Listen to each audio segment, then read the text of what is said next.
Various.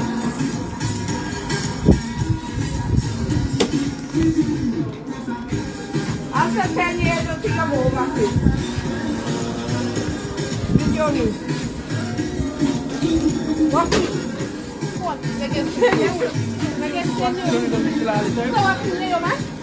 Various.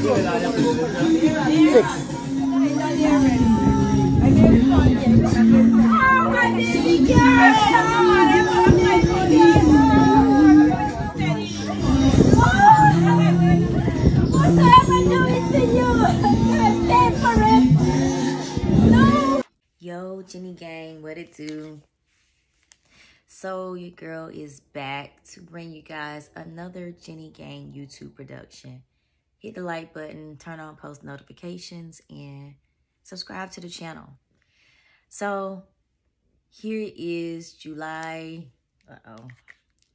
13th, and I am wanting to do somewhat of an update on the Tavi Badiee case. So if you guys remember, the Tavi Badiee was the influencer slash entertainer, y'all probably say stripper, who came over here from Guyana, and she worked at a strip club in Atlanta, Georgia, lived in Atlanta, Georgia. She had just had her 30th or 31st birthday on, I want to say May 21st.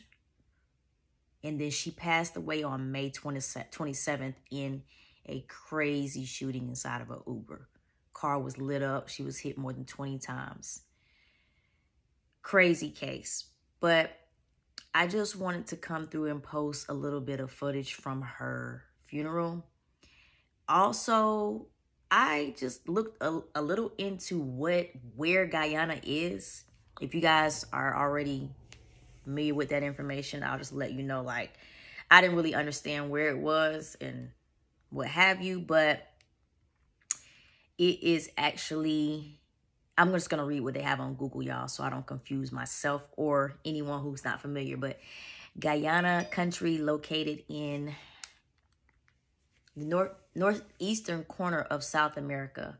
They are indigenous people, inhabited Guyana prior to European settlement, and their name for the land, Guyana, which means land of water, gave the country its name. Let me see what this next slide says.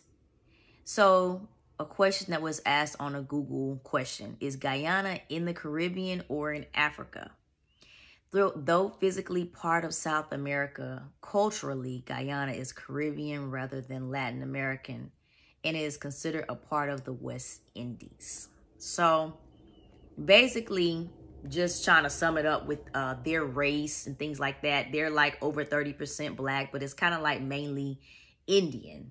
And just to give y'all like the basics of the race and where that actually is. But getting back on topic, the aftermath.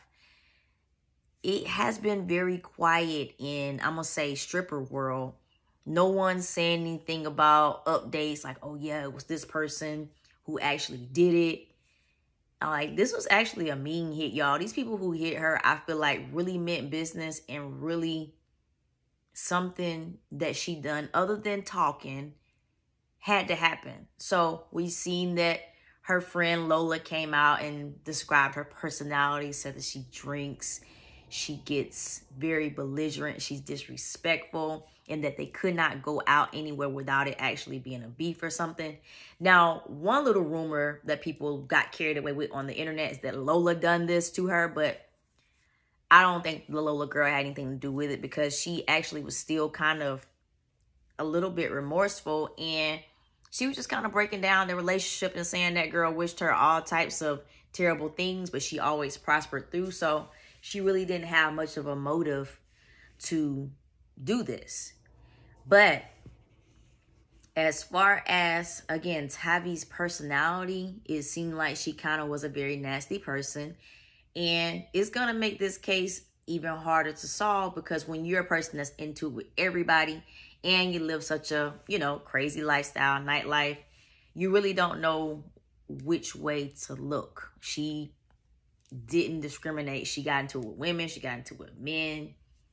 And also the way that this hit was done so strategically.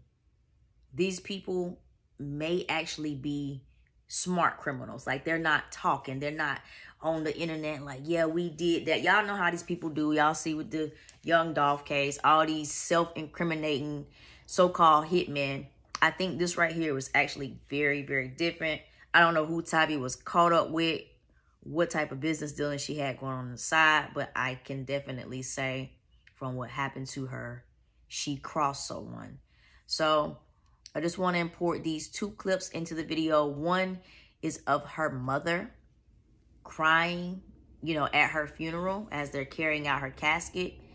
The other is of a TikToker who complimented Tavi in her casket. I don't know if the girl was at the funeral or there's some sort of video or picture going around of her on the internet. Personally, I don't want to see that. But I did want to comment on that and say I did lose my brother to cancer 2 years ago. And my brother, y'all, it's important for me. My brother was so handsome in his deceased state that people, he was handsome in real life too, y'all. But the point that this TikToker was making is that when you look good dead, you can tell someone has put some effort into it. And it's just a really beautiful thing for the family to see their loved one look how they look when they were living. But we actually had people call and they didn't know how to really say that, because it's really not a compliment when you're grieving your loved one. But they were like, golly, Joy he was just so handsome in his casket. And he was, y'all. Couldn't take nothing from the makeup artists and the people who got my brother's remains together. But just want to show the clips of how, her mother feels or whatever, and just show like a small part of her. Talk about it.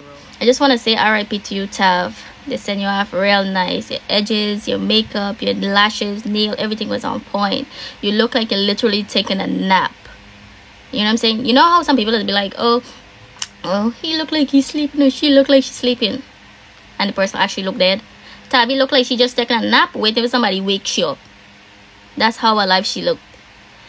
Anyways, I like how they sent her off. That was a part of her personality, how they dress her. Tavi hair, Tavi nails, Tavi makeup, always on point. When she make an entrance, everybody turn for what? You understand? That was the type of person she was.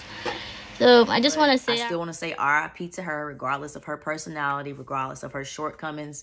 We all make mistakes, and she has paid for hers.